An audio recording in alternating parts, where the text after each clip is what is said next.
What is going on, YouTube? So we're going to jump into our Bard archetype class video, but first what I wanted to say is I'm going to attempt to up the quality of the video as well as kind of really focus back in on what my scope when it comes to how I attack these videos, up the quality, and make sure I really make clear my direction. I've had great comments in the comments below, great comments in the comments, who the fuck would have thought, about how, hey man, you're kind of missing some mechanics here and there, or, you could really work on your ideas when it comes to design, and I have no idea how to design anything. I'm not a programmer or a designer, and when it comes to mechanics and MMOs, I'm a little, I wouldn't say unfamiliar. I've played a ton of MMOs for a lot of hours, but not really hardcore enough. I was never an in-game raider or a top-tier PvPer. I'm just a very social gamer. I am very role-play focused. But ideally this was a role-play focused YouTube channel. So all these ideas I come through and theory crafting that I'm doing, it all roots from my love for role-playing and how I think that Ashes of Creation could be a home for somebody who really likes to role-play and would love to do so digitally through an MMO experience because of my inability to go out and have real friends. But, with life, I don't get a chance to go out as much as I want to, so I would love to be able to do this digitally through an MMO experience to have a lot of fun, roleplay, and just enjoy a new world. Now, how that led me to doing the archetype theory crafting was that as I was making roleplay characters, which is how the channel started, making like NPCs and the ideas for characters that I would play in Ashes of Creation from like a roleplay standpoint, with names and backstories and why they were what primary class and secondary class they were. I ran into multiple roadblocks when it came, almost like writer's block, when it came to creating them, because I really had no fucking idea what these damn archetypes were. So, I'd come up with a base cleric, and I'd start theory crafting and designing this character like I would a D&D character. And then I'm like, oh, well, it's a shadow, or it's a protector, part ranger. Okay, well, I know what a ranger is, but what's a ranger going to be in the game? Okay, but what's a protector? And then I just would absolutely hit a block, and a lot of these I was recording as I was doing on Twitch, so then I'd just be like minutes and hours of just so it was a lot of that. So in order to help me going forward making NPCs, or theory crafting is the only word I have, coming up with ideas for NPCs or coming up with ideas for characters, role-playing characters that I'll want to play inside of the game, I was like, okay, fine, let's just take a break from that and let me theory craft the archetypes so that when I get back to making characters, I'll have a better idea of what I think the class is. Now, obviously, I can be completely wrong, but it'll just give me more direction and make it a little easier and smoother for me to make roleplay characters.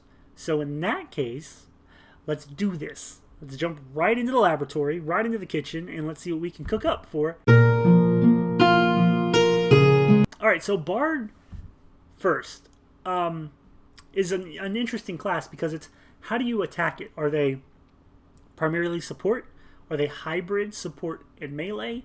Are they hybrid support and ranged? Where do they fall?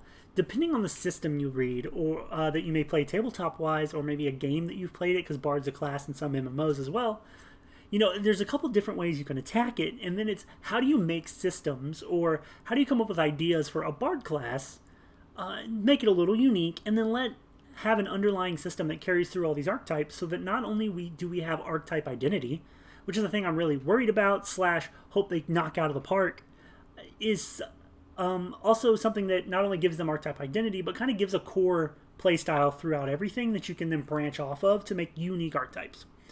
So I'm just going to read a real clip. If you don't want to read it, I'll put a timestamp down below. Just skip to where I timestamp Minstrel. Also, these are right from the Ashes of Creation wiki. They're just quick little things that tell about how Steve envisions their Bard, right? So Bards are attempted to amplify a party or raid's ability to perform with their own class. That amplification isn't just intended for DPS, but also for support, for healing, for taking damage, and for movement. So they're really just going to... He wants them to be able to do some damage, but primarily assisting everybody in various aspects of a party. Okay, we need to attack a little stronger. Okay, this is a damage phase. We're getting ambushed. Let's bring up our damage. Or, hey, man, we need to run away. Let's boost the movement. So kind of an all-around jack of all trades, which is used in one of the things that Stephen goes. What I just read is the first sentence in a short paragraph. However, One that I really, really enjoyed that he mentioned when talking about bards was Steven said more of a tactical support. A support that really can reap higher benefits when it comes to their positioning, when and how they use their abilities. So that's a really cool, interesting concept that I kind of carried into some of these archetypes, right? He mentions that they could use wordsmithing, acting, and musical aspects, talking about maybe flutes and bagpipes. I'm hoping lutes, they're iconic, right? Even drums would be cool. So I pull some of that into some of the archetype theory crafting that I did, but I really like the idea of wordsmithing, acting, and musical aspects to really play into the bard and really lean into the bard being a performer. So really encompassing all of that, what I came up with was an idea that I thought would be neat for the bard class. So it originated as a homebrew rule that one of my D&D dungeon masters had come up with for the bard characters, mainly because I loved playing a bard, and he tried to add like a little flavor to each class that we played just to make it a little more interesting. He loved the extra work and he loved to do it. So what he did is anytime I used a bardic ability, whether, a bardic inspiration or even just a regular spell that wasn't necessarily just bard, but, an arcane spell, or I used bardic inspiration or anything like that, he would have me roll a performance check.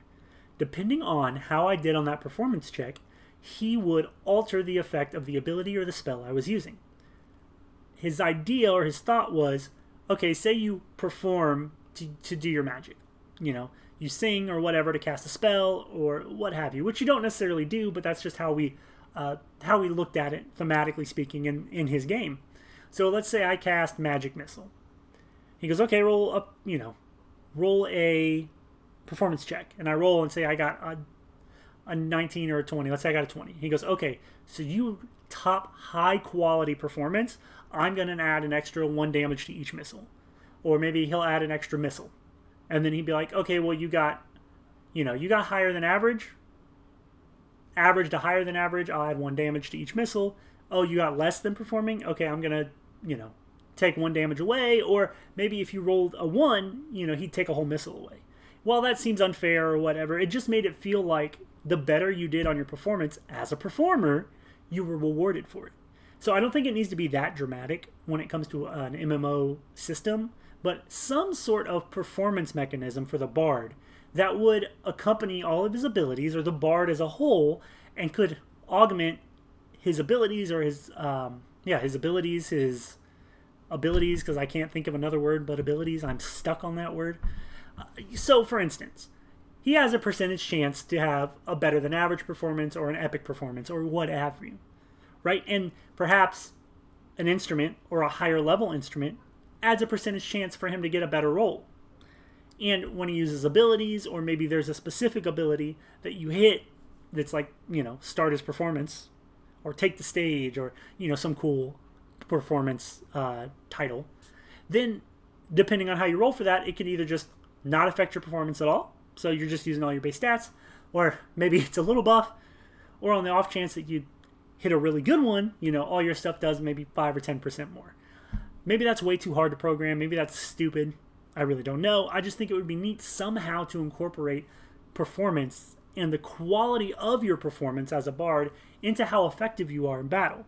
Maybe that'd be really hard to balance. Like, as long as they don't roll, I would say roll from my tabletop days, but as long as they don't get the apex every time, they're balanced. As soon as they get the apex, though, they are a little overpowered, or they're just a little too strong. Is that a cool trade-off? Where most of the time they're just normal or slightly better than average, with the off chance that they are really good for a short amount of time? I don't know. Let me know what you think. I just think somehow tying in performance into the general bard class as it performs would be great. All right, now that we've got all of that out of the way, let's jump into Minstrel. So, Minstrel is bard on bard action, exactly how a bard would like it. So one of the ideas I had for Minstrel, I actually drew from the symbol for the bard that Ashes of Creation put up, which is this. It's just a quill writing a music score, but it looks like the music's magical. So I started thinking, okay, what if that was a bard-centered ability, similar to the performance thing I was talking about, where you built up or generated, or maybe you actually had to craft musical scores, and then you use those scores to like make AoEs, like you throw a score on the ground, almost like a totem of sorts, but it's a musical score. And you play it, and it technically lasts X amount of seconds, which is the length of the song, and in that area is a buff or a debuff. I thought that would be really cool, another cool bard-centered thing. However, if that's a little too much for you to want to run through the whole theory, then I definitely thought it would be great to use for the minstrel. So what I thought was, I would love the minstrel because it's doubling down on bard, to really lean into that idea of the performance check that I had for the whole bard class, because it just makes sense to me that they would be all about performance and speaking and spreading stories and epics and legends. And I think you could really lean hard into it with them. I don't know if that would make them too RNG based, or just give them a lot of buffs and benefits to really embrace that idea or that archetype, to give it a lot of identity where it's like, okay, they're doing the bard thing, but they're doing the bard thing with like a little extra, and now it really feels like you're playing a minstrel. I also thought that they could... Oh man, I lost my place. So we know that the bard is a jack of all trades. Making the minstrel even more into that vein as well. So like basically just doubling down on a bard. And maybe giving them even a wider array of abilities and skills, kind of all over the spectrum. So that they were, again, just like a multi-tool. They're a Swiss Army knife in the party if you need them to be. So I thought that they could be really cool. Like, maybe the minstrel also got... I'd spoken about maybe instruments could give bonuses to some sorts to bards. Maybe the minstrel got a little bit of a better bonus to instruments because they're not really getting any more... Like, they're not getting any attack or defense advantages. They're just getting more advantages to being a bard. You know, they get a little more of the instrumental stuff, a little more of a buff from that. Maybe they lean more into that performance system that I talked about, but that would be a really cool way to do it. You know, do they get the bigger bonuses from that stuff? Or maybe could they, if they got so many good performances back to back, how, you know, they rolled high enough, well enough, average and better long enough, maybe they could stack those into better abilities or stronger abilities in debuffs. Really, I just want Minstrel to hardcore lean into some unique core abilities and mechanics of the Bard class so that it really accentuates what Ashes of Creation wants their Bard to be. And honestly, that's what I really want all of the double down class archetypes to be. You know, whether it's cleric on cleric, fighter on fighter, ranger on ranger, rogue on rogue, you get the idea. You know, I really want them to take the unique systems and the ideas they have for these classes and just make them more fun, more interactive, and really even just more. You know what I mean? Like, make them more unique. Embrace the uniqueness. While you can carry some of that cool, unique mechanics into each archetype, I would really love for them to embrace them on these double down classes, archetypes, and they could just really run with them. I think that would be a really cool way to do it. That way, if I'm playing a bard and I choose to go minstrel, I just really feel like I'm in the zone. I'm really in that class. Opposed to the other ones where I'm like, man, I'm a bard, but I do this too. That's just what I would like to see. Those are my thoughts on the minstrel. So after that, we're going to roll into Soul Weaver. So one of the things that I read about Bard from the Ashes of Creation wiki and things that Steven has said is that Bard's not necessarily going to be like a healing support class as much as the buffing, debuffing, movement, and like a tactical support, like I said, which I love the idea of. But we're going to now, at Soul Weaver, we're going to interweave a non-healing support class with a healing support class. So right off the bat, I'm thinking, okay, so maybe it just adds maybe like a small hot healing over time effect to some of their buffs that they dish out to their teammates. Or maybe they do a healing debuff on some of their debuffs that they put on mobs or other players if we're talking PvP. Pardon me. So if that's the case, you know, now we're adding healing and anti-healing kind of to the non-healing class without making it too much of an actual healer. Then I had this really cool idea, just because Soul Weaver's in the name, is what if as the Soul Weaver itself does damage, or somebody that they have buffed does damage, they drop soul fragments. And as they collect these soul fragments, it becomes a resource, and they can have, you know, let's say pure soul or tainted soul. So I'm thinking good and evil is kind of my thought process. And then depending on how much good or evil they have, they can use the tainted souls or the evil souls to cast debuffs or damaging abilities on the opponents, and however many good souls or pure souls that they have, they can then use those to do healing and buffs. And again, that was just a thought of I always try to come up with like another resource pool idea for one of these archetypes. I don't know how hard it is to throw in another resource or a resource pool. I'm assuming it's pretty difficult, so I don't have any hopes for that idea. However, I just think for the thematics of a Soul Weaver, that could be really cool. Like, do you have to do the damage, or somebody you buff that did the damage? Do you get fragments, or do you just get whole souls to use? Like soul stones, I think warlocks used at one point, or they might still in WoW. Could you just get fragments, and after so many fragments, or do you just build up a bar and you don't actually collect anything off the ground? At first I was like, oh, they get a whole soul per mob killed, and then I thought, okay, but if I take that to PvP, it's 2v2. By the time I finally get one person down, I'll finally get one soul. They may be tainted or not, and then I get one ability. So then I was like, okay, maybe they get fragments or pieces, or they build energy up if they do damage, or the person they're buffing does damage, or somebody they debuffed is dealt damage. Just some way to get a resource that they then use to do that. Like I said, maybe it's a little too much, a little too clunky, a little too cumbersome. However, I was just trying to play a lot with that Soul Weaver idea. Then I'm also thinking Bard meets Cleric. Makes me think of like a missionary of some religion.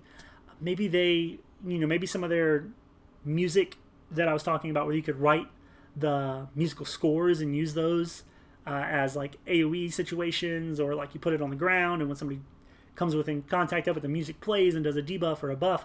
Maybe those turn into hymns, religious hymns of some sort, and then those do whatever the Bard Cleric mix is doing, whether it's the same debuffs or not, or the buffs or the healing, all because of these hymns, which I think could be a really cool idea. It could be a lot more flavorful as well. Add a little identity to the Soul Weaver. My last idea was that maybe the Soul Weaver specializes in defensive buffs and healing of allies.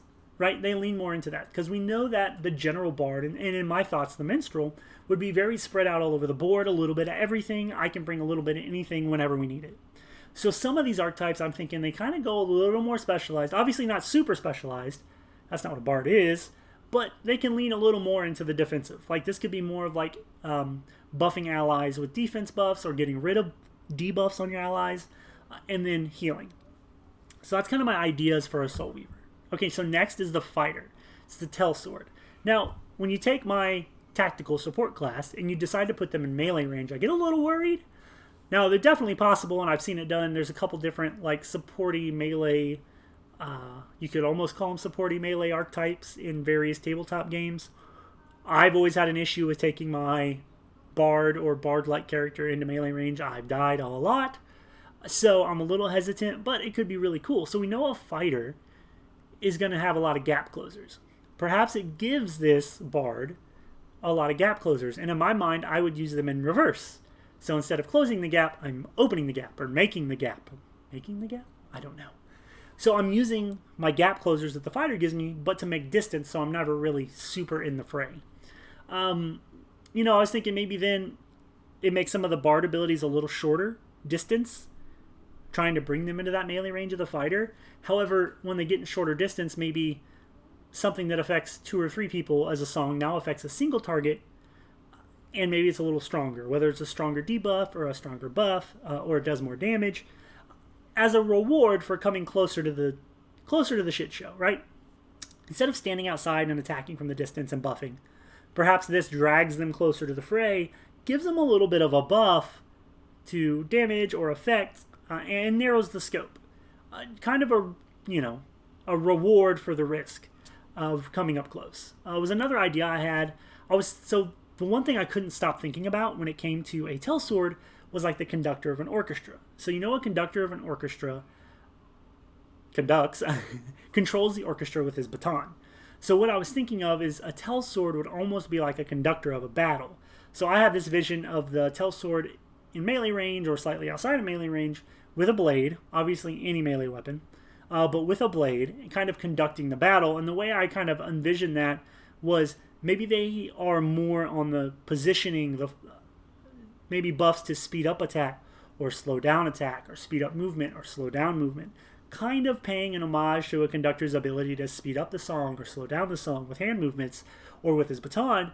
The Tellsword doing that to its allies and to its opponents to conduct the battle, which I said the kind of the theme that I'm going with the Tellsword. But at the same time, a tell sword almost sounds more like wordsmithing, right?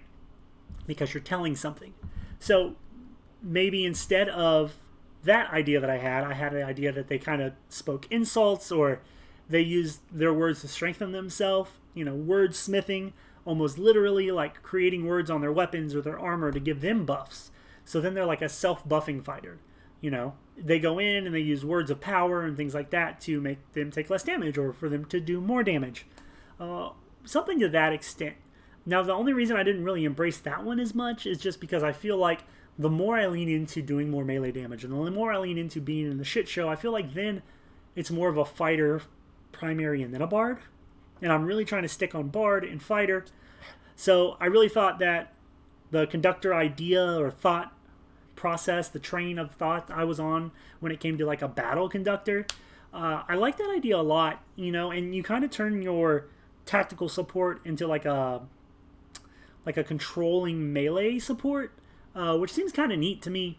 I don't know how many more words I could really shove into that to try to, a tactical melee support control person. I don't know how many more words I can fucking just throw together to try to come up with this idea to solidify my thought, but that's kind of what I was going for, was the guy that was in melee, like slightly outside of melee, so you're buffing attack speed and movement speed and taking away, debuffing the opponent's attack speed and movement speed, trying to help direct the battle. And then you could be dodging in and out, doing a little bit of melee damage here and there.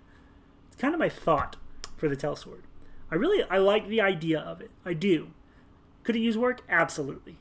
Absolutely. But then again, I am not a designer, and I am not a code. Like, I don't code. I'm not a video game designer. I'm not even like a mechanics guy. I'm just a casual role player who's coming up with these ideas, and I kind of like that idea. Could be fun to play. All right, so then where the bard meets mage, we get a magician. Now, right off the bat, we know that when you take mage as a secondary, you get the elemental augments. You get ice, fire, lightning, and teleportation. So then I was like, okay, well, how do we incorporate this together so that we're more heavily on bard? Bard is already in Arcane Magic. In case you didn't know that, most bard's magic is considered arcane.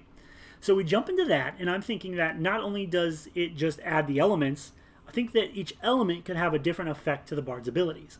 So I'm thinking maybe suddenly my buffs and debuffs have a little extra oomph to them. So maybe I had a non-damaging debuff, but now it does a little bit of damage. Say I use ice. I was thinking obviously ice could slow.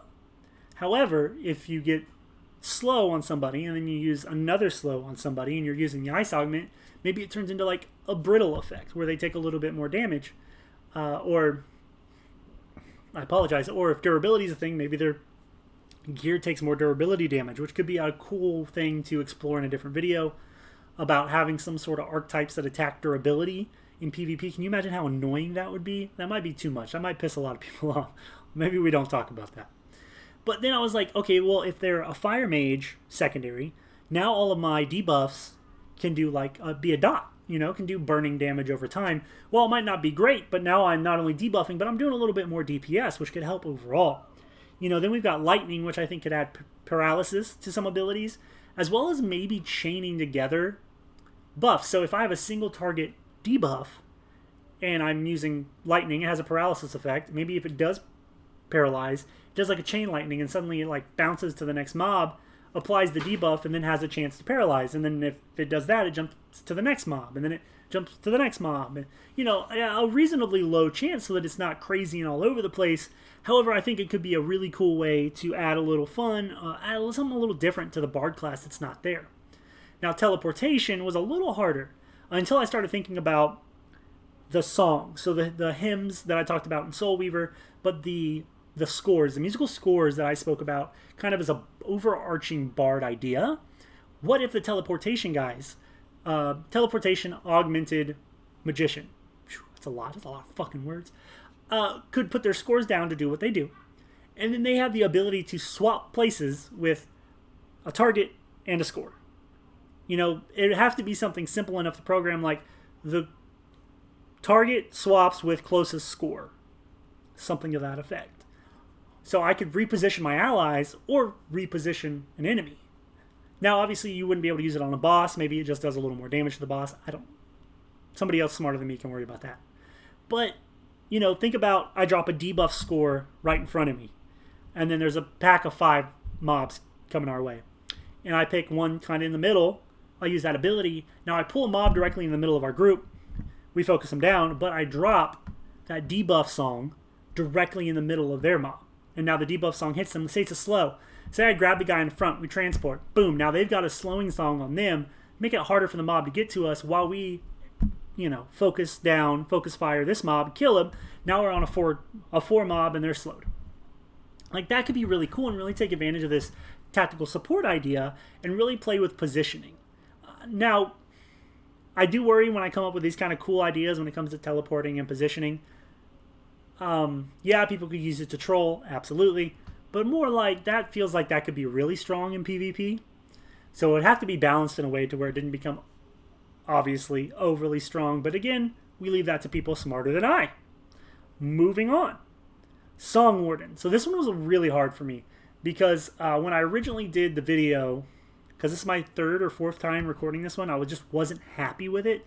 I kept doing more research and more research, trying to come up with better ideas and more focused ideas so that I would ramble a little less to really get my points across on these classes. But this was my hardest one in all 4 of those. No matter how much research I did, I wasn't really happy with any of the ideas I came up with. So the one I ended up on, while I am the happiest with it out of my other iterations, still not my favorite. So I would definitely take any feedback on your thoughts on what a Song Warden would be. Right? So that's where Bard's primary and Ranger secondary.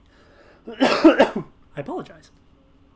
So first off, I said, okay, so I had two kind of thoughts to how to apply like an overarching theme onto the abilities that I came up with.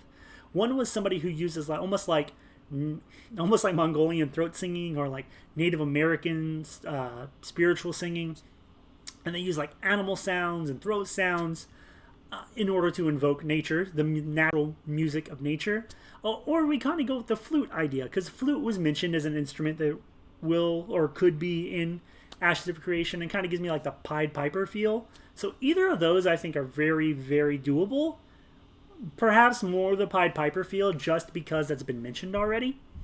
But then we go into like my idea for the actual archetype, which was they make more nature-themed and animal-themed buffs and debuffs. So now maybe instead of a slowing song, it's like the song of the turtle or the song of the tortoise, or the hymn of the tortoise, or however you want to, the overture of the tortoise. And that's your slowing debuff, right? And then you got like all your typical strength of the bear, health of the boar, or hide of the boar, or eyes of the eagle, things like that. Buffs, songs that you could do, debuffs that have this nature animal theme. You could even use some of your songs to being a ranger and more in nature. Maybe your songs can encourage or inspire plants to grow, giving you more like entangled effects, entangling, restricting, poison. Maybe not so much poison, but you get what I'm saying? Like invoking your inspiration and your musical talent to have the control plants, flowers, things like that, to add a little more of a nature theme. We really don't have a druid, so we don't have a lot of things that are going to like take advantage of the nature aspect of magic, I guess would be the best way to put it, right? And this could be a really cool way to do it. Then there's like the easy stuff with Ranger as a secondary. It increases the range of some of their abilities. Maybe it gives them an increased damage with bows and other ranged weapons, just like a really easy throw-in, to add a little oomph to the class. Then I thought about, again, that song idea I had where you lay down the musical scores that you write, but they're songs. They're traps. I really hope I remember to add trap music right here. If I did, the joke was a little funnier. If not, I'm lazy and I apologize. But they're trap songs, right? And you lay it down, it doesn't play, and somebody walks into the vicinity or walks onto your trap song. The song plays, and then it's a trap, whether it does damage or slows or CCs, which is the same as slows. Whether it CCs or does damage or just alerts you. Or if somebody comes in range, it's stealth. It's like a, and then you can see the stealth person for X amount of time. Something like that. That would be a cool way to incorporate like traps and rangers and hunters with the music of a bard. And I think it could add some cool utility to the bard, give it something a little more fun to play with. And then the other idea I had which kind of toes the line, is I don't know if Intrepid is completely sold on somebody other than summoners being able to, in fact, summon or use, like, animals or beasts. You know, because if we go the Pied Piper route or even the native singing route, you know, being able to call through their music pets or summons, nature's allies to come to attack, whether it just be like, you know, the song of the predator, and then depending on what zone you're in, or just a bear or a lion or some shit like that, shows up, does an attack or two, and then leaves, you know, or it summons the bear, it shows up, attacks, leaves, or shows up, draws aggro, and leaves, or something to that effect. Like I said, I think that would be neat, and it makes sense to me as a ranger, or as a bard ranger, being familiar in my head with nature, and then being a song warden. It just makes me think of, that's what it makes me think of, like being able to do the things I already talked about, from traps and invoking nature's wrath through their music, things like that. So I think it would be really cool for them to summon, even if it's like a big plant monster thing, or a bear or a wolf or some shit, just for a little bit of time, would really play really cool into the class. Then again, I don't know if Intrepid's ready to add pets or things like that, or summons into another class that's not summoner. Alright, so then we move on to Bard meets Rogue, so the Trickster. And the first thing I thought about was, oh man, this could be like a clown. Well, I fucking hate clowns, they scare the shit out of me. Okay, Jesters. For some reason, a Jester isn't as creepy as a clown. That's a good vote. Down and below, what's creepier, a clown or a Jester? When I think clown, I think Pennywise and literally everything that's ever scared me since I was a child. Jester, I think of really cool characters from video games and anime, like Hisoka from Hunter x Hunter, or Kefka from one of the early Final Fantasy games, you know. And then I started thinking more about it, and I was like, oh, what about Shaco from League of Legends? And I was like, oh, that would actually be a really cool template to kind of base the idea of Trickster on. So I was thinking, okay, cool. So if we go kind of that idea, they're performing jokes, they're performing Jester, like a Jester. That was like, cool, well, let's do the Jack-in-the-Box thing, which is like one of the iconic things that Shaco does in League of Legends. If you don't know that, what he does is he plants these Jack-in-the-Boxes. When you show up, they pop out. It's like a fear effect, so you're CC'd for a second, and it does a little bit of damage. That could be a really cool way to do this character. Could also, you know, then you add the extra rogue stuff, like the utility that comes with it, lockpicking, finding hidden treasure, shit like that, sneaking, extra damage from behind. Then maybe this specific Bard archetype leans really heavy into CC, like debuffs in CC, you know? So they're like doing a little more damage than the other archetypes. They're doing a little more CC than the other archetypes, and they're a little heavier on the debuffs. You know, they don't go as wide, they go a little more narrow, but they just kind of have a direction where it's more debuff and damage from behind, a little more CC heavy, and I think that could be a really cool way to do it, and you could have a lot of fun with it. From a role-playing perspective, let's not even get into the idea of playing a Jester. How fun would that be? Yeah, man, that would be fun as fuck, really. I think it would be hilarious. Playing the clown car music, what is it? Here Comes the Clowns, like every time you start to gank somebody. Oh, hilarity. I would love it. You know, you could have Killing Joke or Punchline or things like that. You could have a lot of fun with the names of the abilities. But I think it could be a fun way to take Bard and Rogue together. That way it feels different. You know, you're definitely sneaking more. You're definitely trying to do more damage from behind. You're using fear effects opposed to like stuns and things like that. You would still use your music, obviously. However, you could you incorporate your buffs and your debuffs from your core Bard, but they start, as you level up past 25, they start kind of taking more of that route I talked about, more CC and things like that. Or perhaps with these archetypes on that broad spectrum, instead they narrow a little bit, or maybe just certain, like, as you pick this archetype, now your debuffs actually are a little stronger. You know, but you still get all the abilities as a Bard, but just depending on your archetype, it's what section of that Bard tree gets a little more oomph. Right? I don't know why oomph. I think that's just a universal sound that means, you know, oomph. So, alright, that's what I'm going for. Okay, so Summoner. Summoner meets Bard. Or Bard meets Summoner. So, this one was cool. Songcaller. I had a lot of ideas on this one. You know, I really always try to incorporate, like, what is the Summoner summoning? Exactly. So, for this one, I really had a cool, like, okay, the Songcaller is a one-man band. What I meant by that was they actually summon, like, I don't want to say sentient, but like self-playing instruments. I thought that'd be really cool. and maybe the self-playing instruments acts as like pillars or like totems from WoW Shaman. And depending on which instrument you summon is what it does in an AoE or the effect it gives you in your party or debuffs, and they can kind of move them around. Like I can summon my harp over here or my lute over there or my set of drums over there, and they do effects and abilities, and I'm a one-man band. And then, I started kind of digging into that. I might have got a little too focused on that. Like, okay, well, what if I have two instruments going? Maybe my buffs and abilities get a little bit of a buff. If I have three instruments going, now there's an extra buff or debuff going. But it might be a little hard to like, okay, what if I get four instruments going? And then you're like, well, the first thing I do in every fight is drop four instruments. Yeah, but it should feel a little more worth it. You should be able to drop them and do it, and it takes you some time to build up to drop another one. It takes you a little bit of time, and if you are good at playing the class and doing things, you want the skill to be able to lend to like, ooh, I can consistently get two. Oh, well, he's a little better. He always has three out. Man, I saw a song caller, the other day when we ganked somebody who was able to consistently keep four out, which is wild. I just really want there to be skill expression in a lot of these archetypes, and this is one that could. But I think it would be really cool to move them around, because then it really leans more into, again, the tactical support idea.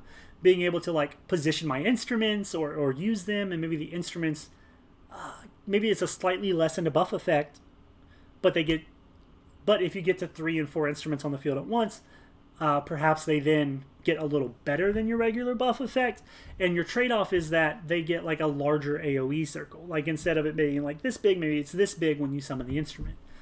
Things like that. Or summoning the instrument, then I can maybe just fire my buff off to the instrument, and then it goes from the range of the instrument to how far I can buff. Maybe that's too complex. Maybe that didn't make... Like if I play my buff, but I'm just using random numbers, a 10-yard range, but within 10 yards is my harp that I summoned. I use my buff on the harp, which then plays the buff at a little bit less, but then it's within 10 meters of the harp. So now I'm using them almost as like these power pylons to like buff the instruments that play the specific songs that I used on them, and then they are able to buff farther away from me. So now I'm able to buff a larger amount of people, or I'm able to buff further around the field, or debuff further around the battlefield. It could be a really cool way to turn a song caller, which is like a bard and a summoner, which I wouldn't really think of it like this, but they turn into like a full battlefield control kind of archetype, and it feels like it could be really skill expressive, and it could be a lot of fun. And who wouldn't want to be a one-man band? So then we end up on Siren. So Siren is the intersection of bard and tank. I always say this, tank is my least favorite name. I wish they would change it. However, Siren as a tank bard hybrid archetype is like A+. I really like that name. I really like what the name implies. I like the mechanics that could come along with it. Using a siren, if you're unaware, sirens usually depicted as like magical, beautiful women on rocks in the sea that sing a beautiful song that draws sailors and their ships close enough to these rocks to crash, and then the sirens eat the sailors. Quick crash course there. Crash course. Pretty good. I do it subconsciously now. So having songs that are specific for like drawing aggro or, buffing yourself, like almost like a way of inscribing music on your armor, maybe not. Maybe you sing in these songs and they buff your armor and your durability and your endurance. But having a siren song, literally, that draws aggro in, then it makes me think that they're more of like a mob tank opposed to a boss tank, where they can hold multiple smaller targets and they buff themselves. Maybe as a siren you get a buff for the amount of people attacking you, or maybe you have like an aggro bar, which, I don't know, this seems really dumb when I'm saying. I wrote it down, it didn't seem dumb. Now that I'm going to say it out loud, it's probably dumb. But that measures your amount of aggro that you have. I don't know if it's a numerical value or what. And the larger the aggro number, or just the larger amount of things that are targeting you or aggro to you, you start getting buffs. Because in my mind, that means you're an effective siren. So you should be rewarded for being an effective siren. Something like that would be really cool. I don't know. I think in PvP, it could kind of do that thing where to make siren or a siren's call more effective, I hate the taunt mechanic. I don't know why I'm okay with stuns, and I'm okay with slows and stuns and paralysis, but the forcing, like, okay, I still get to attack, but I have to attack this person. I don't know why I don't like it. It just doesn't make any sense. It's almost like not being able to do anything makes more sense to me than you telling me what I'm doing. like dictating what I'm doing, opposed to just telling me I can't move for 2 seconds and then dictating that I have to do this specific thing for 2 seconds. I don't know why it bothers me, but it does. And, you know, I feel like if you get too much into that kind of thing, you really take away the interactive combat that we really want to see in this kind of game. So perhaps what it does is it creates a situation where, like, anybody under the Siren song does less damage to everybody else that isn't the Siren, but they do normal or slightly more damage to the Siren, or they have to do X amount of damage to the Siren to break the call, and then they do max damage. Maybe that's better. Boy, I'm sorry, it wasn't in my notes, but I just thought of it. So they create the Siren song, and like in a PvP aspect, right? Now everybody's doing some small number, let's say 5%, 10% less damage to everybody who's not the Siren. But once they do a damage cap, X amount of damage to the Siren song breaks, and now they can go attack who they want. So it's not necessarily forcing you to attack the Siren. You can attack whoever the hell you want.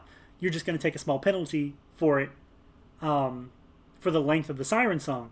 However, if you choose to play into the Siren mechanic, you're right, which benefits the Siren and lets the Siren feel like they're playing the Siren, you go, okay, fine, let me break the song. You do the damage. You're like, okay, I broke the damage. You know what? Let's just kill the Siren. Or, okay, now I broke the damage. I'm going to go back and fight the healer or the mage or whoever's attacking you from range.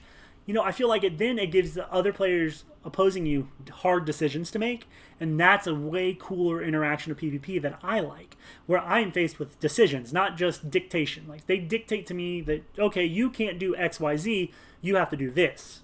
Opposed to the situation I just said, where they're like, okay, best course is to do this. However, you can do whatever you want. There's just, you know, there are consequences for your decisions. It may affect your gameplay. Now you make different decisions, and now I have to react to those decisions. And it creates this cool back and forth thought process, as well as fighting and skills in the game. So maybe that would be cool as a Siren. I like that idea a lot. Okay, and then I thought they would be like an off-tank, an AoE tank, more of a CC-focused tank. You know, using their songs to buff still and everything, but maybe it's a little more of a self-buff situation, endurance, aggro, things like that. Yeah, so I really like that. I like what we came up with, guys. So my favorite idea out of all of them, just thematically, is the Siren. Just the idea of the Siren song, even like the better version of the Siren song that I came up with just from recording, I like it thematically speaking. But when it comes to like the entire class, when it comes to the entire class, I'm really excited. Somewhere between Songcaller, the one-man band idea, and like having almost like totems with these magical summonable, I keep wanting to say weapons, instruments, is just a really cool and unique way to play like a bard flavor, as well as the magician. The magician, I think, would be a lot of fun playing with the elements. If the teleporting thing works, I think that could be a lot of fun. And just the bard in general, if they embrace the performance aspect in whatever way Intrepid decides to. Even if they embrace like those magical scores like I talked about, that would be cool. Not that they will, because that's a little far-fetched, but just embracing performance and instruments from the bard class perspective would be a breath of fresh air, and more so than just my abilities look like me playing a harp, but my abilities all have musical names and theater names and things like that, but actually feel like I'm performing when I'm playing, and like I'm getting benefits for like investing stats or investing in a better instrument or investing in time spent or whatever to bolster my ability to perform, which then proceeds to bolster my ability to fight, PvE, PvP. It can be really fun. Okay, so I tried to up my game a little bit. If you guys could let me know what you think. I did a much more extensive note and outline for the video. That way I didn't ramble quite as much. And, you know, I'm opposed to just doing a one take and then throwing it up on YouTube, which I usually do. There's mistakes in them and everything just because it's easier for me. Now that I'm getting, these last couple videos have all gotten like right at 100 views. Or a little over. Well, I think one broke 200, which made it sound, which is super small compared to literally any other content creator. I'm super stoked about it. But since people are actually choosing to spend their time that we don't have any more of, and they're choosing to spend that time and get entertainment out of one of my videos, I feel like I am required to up my quality. So I'm going to put, as you have hopefully seen, I have put in more quality on this video, or more time, more effort. And just let me know what you think, whether you liked it, didn't like it, things that you did like, didn't like. It is longer than usual. There will be time codes. But if you're at the end of this, it doesn't fucking matter because you just watched them all. So, thanks. Like, comment, subscribe. Have a good day.